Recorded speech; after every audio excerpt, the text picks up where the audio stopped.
27 अगस्त 2025। तारीख वही थी, लेकिन हालात बदले हुए। अमेरिका के राष्ट्रपति डोनाल्ड ट्रंप ने भारत पर आर्थिक हमला बोला। भारत से आने वाले सामान पर 50% तक का भारी भरकम टैरिफ लगाया। सवाल ये था कि क्या भारत दबाव में झुकेगा या फिर एक नई कहानी लिखेगा ताकत और आत्मनिर्भरता की। ट्रंप का टैरिफ वॉर सिर्फ व्यापारिक फैसला नहीं था, ये वैश्विक राजनीति का हथियार था। पहले 25% का रेसिप्रोकल टैरिफ और फिर रूस से तेल खरीदने का बहाना बनाकर 25% का दंडात्मक टैक्स। नतीजा साफ था, भारतीय निर्यातकों पर सीधा असर, क्योंकि अकेले अमेरिका भारत के कुल निर्यात का लगभग 18% हिस्सा खरीदता है। लेकिन प्रधानमंत्री नरेंद्र मोदी ने स्पष्ट कर दिया, भारत न घबराएगा और न झुकेगा। मोदी सरकार ने तुरंत जवाबी रणनीति बनाई। सबसे पहले 25,000 करोड़ रुपए का राहत पैकेज। इसके तहत निर्यात प्रोत्साहन मिशन शुरू किया गया, जो अगले 6 साल तक चलेगा। इस पैकेज का मकसद सिर्फ आर्थिक मदद नहीं, बल्कि नीति सहयोग और तरलता देना था, ताकि निर्यातक वैश्विक अस्थिरता से उभर सके।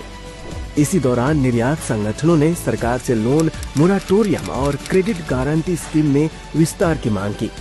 वित्त मंत्री निर्मला सीतारमण ने साफ कहा, सरकार हर कीमत पर व्यापारियों और श्रमिकों के साथ खड़ी है। कपड़ा उद्योग को राहत देने के लिए सरकार ने एक और बड़ा कदम उठाया। कॉटन पर आयात शुल्क माफ करने की समय सीमा बढ़ाकर 31 दिसंबर 2025 तक कर दी गई। इससे भारतीय टेक्सटाइल को ग्लोबल मार्केट में लंबी रेस का खिलाड़ी बनने में मदद मिलेगी। इसके बाद आया बड़ा ऐलान, जीएसटी सुधार। अब 4 की जगह केवल 2 स्लैब रहेंगे, 5% और 18%। इससे रोजमर्रा की चीजें सस्ती होंगी, खपत बढ़ेगी और जीडीपी में लगभग 0.6% की वृद्धि होगी। यानी टैरिफ में हुआ नुकसान घरेलू खपत से पूरा होगा। लेकिन मोदी सरकार यहीं नहीं रुकी। भारत ने 40 देशों में आउटरीच प्रोग्राम शुरू किए, जिनमें जापान, ब्रिटेन, जर्मनी, दक्षिण कोरिया, फ्रांस, रूस और ऑस्ट्रेलिया जैसे देश शामिल हैं। ये देश मिलकर 590 अरब डॉलर का टेक्सटाइल और अपैरल आयात करते हैं। भारत के लिए ये अवसर है एक नए व्यापारिक नक्शे को गढ़ने का। अहमदाबाद से प्रधानमंत्री मोदी का संदेश गूंजा, मेरी सरकार लघु उद्यमियों का, किसानों का, पशुपालकों का कभी भी अहित नहीं होने देंगे।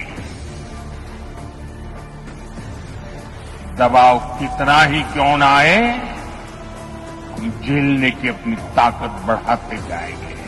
ये सिर्फ राजनीतिक घोषणा नहीं थी, बल्कि साफ संकेत था कि भारत अब रक्षात्मक नहीं, बल्कि आक्रामक आर्थिक नीति अपनाने जा रहा है। तो क्या ये लड़ाई भारत बनाम अमेरिका की है? नहीं, ये संघर्ष आत्मनिर्भरता बनाम निर्भरता का है। भारत ने दिखा दिया है कि हर दबाव एक नए अवसर का रास्ता खोलता है। आज की ये जंग साबित करती है, भारत झुकने वाला नहीं, बल्कि हर चुनौती को ताकत में बदलने वाला राष्ट्र है।